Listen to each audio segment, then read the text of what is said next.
Man, you guys make this tough.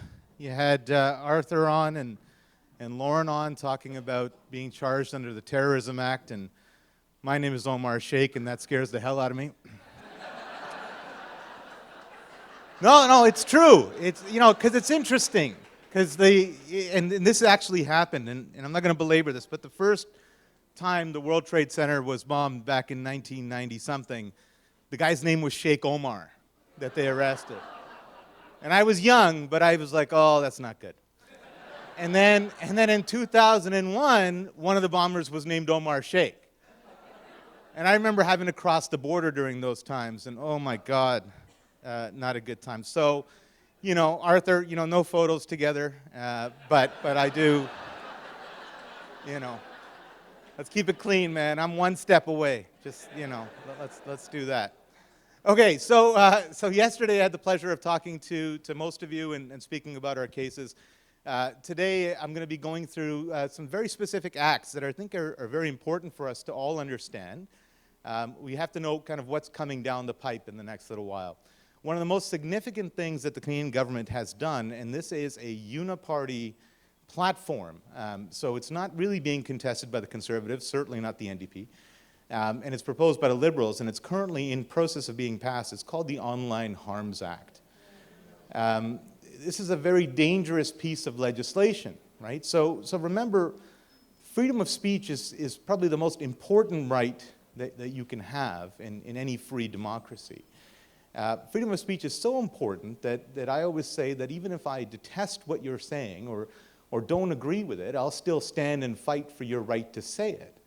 That is the basis for our democracy, and that is exactly what the government is now coming after. We're institutionalizing norms based on not a totalitarian government saying we're going to do this, but this comes from the citizenry, a citizenry that's in fear, that's been told to be afraid of each other, that is fighting for the government to pass these reforms and limit their own speech. Let's just look outside. Yesterday we had all of these protesters. I think today we had one. But yesterday we had a number of protesters. These are people who traditionally wanted freedom of speech to advance their cause. They wanted the right to protest, the right to assemble. And now they're coming after somebody else's right to freedom of speech. And if they were successful, they don't think through what are the impacts on them when it's their turn to try and have that speech. And that's where this vigilance is ever required. So I'm going to try and see if this works.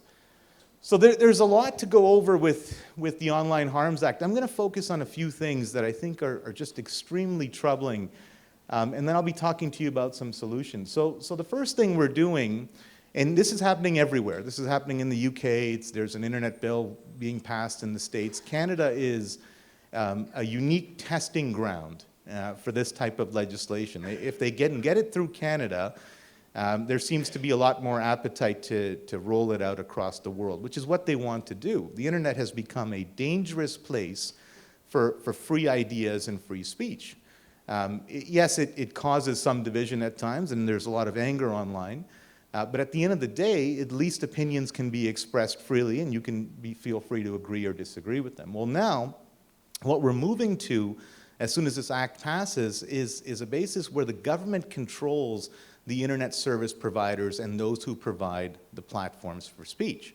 One of the things that the government can now do is appoint essentially an autocratic body, which is the Office of the Ombudsman and the Superintendent of the Digital Office. These are government appointees who will determine what is hate speech, right? Now remember, in traditional constitutional law, whether you're in the States or you're in Canada, there's very few limitations on free speech. One is inciting violence, right? And inciting violence, it doesn't mean if you're standing in a field and you say go and kill a bunch of people, that's not inciting violence. If you're in a city center and there's a lot of actionable people around, then maybe that's inciting violence, but it's a very narrow exception. So now we're adding hate speech to that, and we're not adding any definitions of what that hate speech is. So we're going to appoint this ombudsperson. We're going to create this digital office, and now we're going to have, or the government will have, broad search powers over your electronic data through the internet service providers, absent a warrant. right? In the past, of course, you'd have to go to court, show probable cause, get a warrant, and be able to access your data. So this applies to people who post anonymously, or perhaps they use pseudonyms to post online. They're now going to be able to track back through your internet service provider and see who that is, right? So that's a very dangerous power for a government to have. They're going to be having massive amounts of audits and penalties for these companies who don't comply with them. And so very quickly, if they haven't already, you'll see the Facebooks, the X's, and others start to come in line with this. One of the most dangerous powers that exists within this law, something that boggles the mind as a lawyer, is that courts can now impose a peace bond. So this is a proactive order, right? So if anybody's ever seen Minority Report, that Tom Cruise movie where they go out and they predict crime, these precogs, and then you get arrested for a crime you didn't yet commit. That's what this is. This is precog monitoring of free speech. And so you can run to court as this ombudsperson, and you can say, I think that individual is going to post something or do something that's hate speech. And the court can actually issue an order before you've done it to censor that speech. So this is a very, very significant step that's taking place. And of course, with this comes the amendment of the criminal code, which is quite significant. And so you will face criminal penalties. The internet companies will face criminal penalties. And yet you don't hear, even within the traditional conservative media or conservative parties, the media, you hear some about it, but there's not a heck of a lot of opposition. And the reason is they frame this in a very different way. This is all framed at protecting children, right? So the frame of the Online Harms Act, the majority of the language within the act or the proposed act is around pedophilia, child sexual abuse, child bullying. And of course, these are universal truths that everyone can agree with and say, well, we don't want that, right? And then in there's one line, which I've highlighted for you, right? So we've got the sexually victimizing a child that induces a child to harm themselves. Yeah, so far so good. And then we've got this, content that foments hatred. What the hell is that? Right? How do you foment hatred? And it's not defined as what hatred is. So does that mean that it's a Twitter like? Is that fomenting hatred? Is it a post? Could that also foment hatred? Is it telling people to go to Chris Barber's protest, which I'm sure he's going to hold many more? Is that fomenting hatred? Right? And as you post these things and do these things online, you can now be criminally charged and penalized, right? So we no longer have to come up with these wild notions of what the existing law means to be able to charge Tamara or charge Chris with ridiculous crimes around inciting mischief. We no longer have to do that, right? Now we can just say, well, look, you fomented hatred. And I, as the government, the autocrat in the Ombudsman's office and the Digital Safety Office, I decided what hatred was, right? That's hatred today. And I want to give you an example of this, and none of this is meant to be controversial, but take it as you will. There's currently a lot of discourse around this chant that's going on in these protests out there, right? And that chant is something called the river to the sea. It's a chant that people are using. And again, I'm not making any comments on whether I agree or disagree. I'm just saying that's a chant. So, okay, now prior to 2 years ago, or a year and a half ago, was that statement a hate crime? I had never even heard of that statement prior to a year ago, and I suspect many people had, right? But now we're going to amend the legislation, or this person's going to come up as the ombudsman and say, well, that is anti-Semitic. And maybe it is. I don't have a commentary on what it is. The point is we're adding language that we just previously didn't even know or understand. And so this is a very slippery slope, right? And it doesn't happen in the vacuum of government control. It happens with the help and the assistance of a divided citizenry, right? So I want to just give you a few examples while I have a few moments with you, right? So all of this has happened before, and all of this will happen again, right? If you look past in history at the rise and falls of democracy, the rise and falls of civilizations and governments, you have this exact cyclical cycle taking place, right? And a lot of it is, how do I divide a citizenry? Because if the citizenry is united, even if they don't agree with each other, they're united in participating in that democracy that Mr. Peckford and Eva were just talking about, it's very difficult for any kind of representative government to do anything. But you see, they've been using, at least for the last 4 years, very effectively, they've been instituting this culture of fear, right? Now, fear is that tool that helps those totalitarian governments rise. And I'm not just talking about a domestic government, right? There's a ruling class behind a lot of this stuff. And a lot of that is because a ruling class needs subjects. You have to have subjugation. And in order to do that, these people can't have those rights to speak up. And so we looked at COVID as an example, right? You were either pro-lockdown, you were anti-lockdown, right? And the two sides were on opposite ends of the street, and now it's time to fight. And so you're bickering and fighting at each other. And then we said, okay, well, COVID's done, and now it's the vaccines. You're pro-vax or you're an anti-vaxxer. And you're on opposite sides of that, and those anti-vaxxers are dirty, and you guys say, well, those other people are stupid, right? And then the citizenry is once again engaged in this distracted discourse of fighting each other, right? And then we went into the wars, right? You're either pro-Ukraine or maybe you're pro-Russia. Now there's the two sides. It's time to fight. It's like a Mortal Kombat game, right? You put your hand down and say, okay, fight now. Take your position. And then we went to Palestine and Israel. And it was the exact same thing. You have to pick a side and fight. And part of that is that the easiest thing to do for anybody who wants to gain control over you, and biblically they call this the enemy, but anybody who wants to control you, the easiest thing to do is put hate in your heart.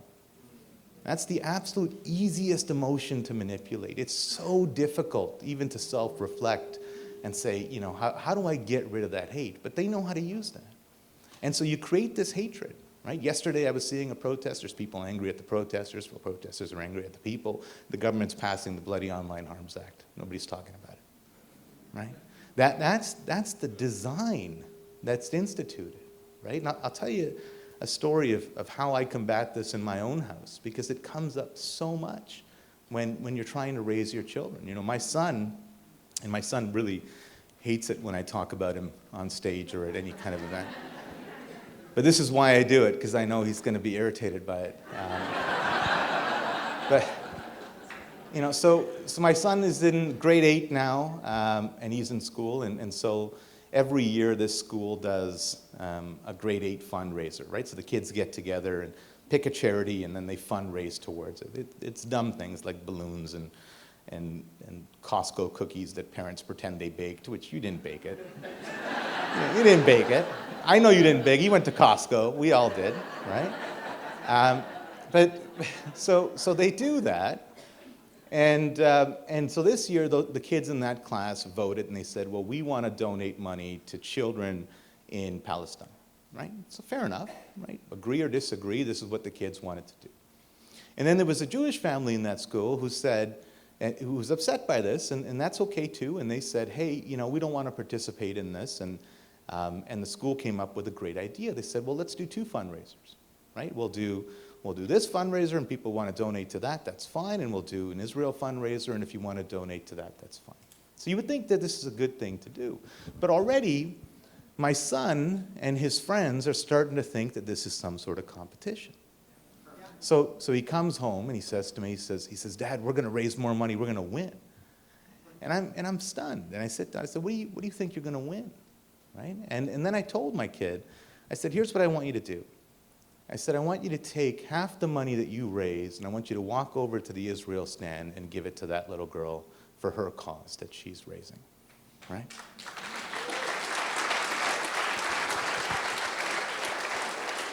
And you know, kids, they don't really understand. He goes, why would I do that? And I said, because if you stand on opposite sides of the street and yell at each other, you'll never come together. You'll never understand each other. You'll never develop the compassion, but you will work into this agenda, this global agenda that wants to breed hate in your heart for other people. And that's not what we want to do, and that's certainly not what we're about as a family. And it's not what we should be about as a country.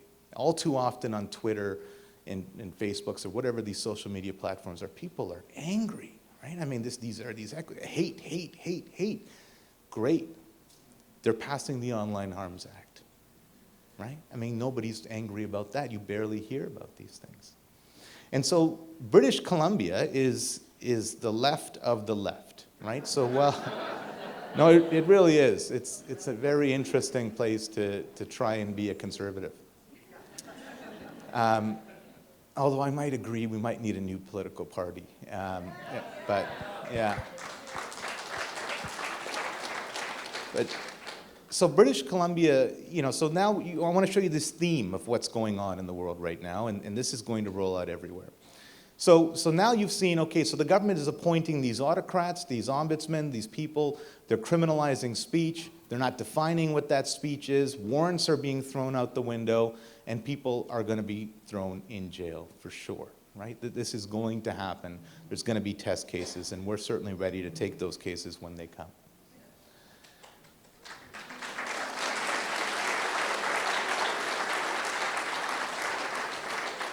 So let's see if you notice a pattern, right? So then they say, okay, well, how do we deal with these healthcare workers, right? The healthcare workers that dissented, the optometrists, the chiropractors, the massage therapists, nurses, doctors. How do we deal with these guys? Well, they passed another piece of legislation. It's called Bill C-36. It's the New Health Professions Act. And what this says is we no longer need a public health emergency. We don't need a public health order. We can now take over the regulation of your profession, right? So it's no longer regulated by those groups. That was the traditional way to do it. They voted their own people up. We now take over that regulation, and by the way, if we say you need the vaccine through that, you must take it or you will lose your license, right? You don't need a public health order anymore. Bonnie Henry or any public health officer will never have to be sued anymore. We just are going to take over your colleges. We're going to take over the independence. And here's the thematic part. We're going to appoint a superintendent, appointed by the government, who will control who goes on your board, who will control what those rules are, and who will control what you have to comply with. And so we've already passed this, right? The New Health Professions Act has already been passed and is readily being implemented, right? So that's another piece, and you go, okay, so they're doing the online thing, they're now going after professionals, and I figured we were okay thus far. And then they started looking at, well, how do we deal with these lawyers? And so they started to pass Bill 21. And so this is now taking over the legal professionals colleges or our law societies, putting government control over that, which will dictate the type of work we can do. There is no way it will not. I mean, you have to strip the ability to have proper advocacy away from people. Now, to the credit of the BC Law Society, we are challenging that as a group of lawyers.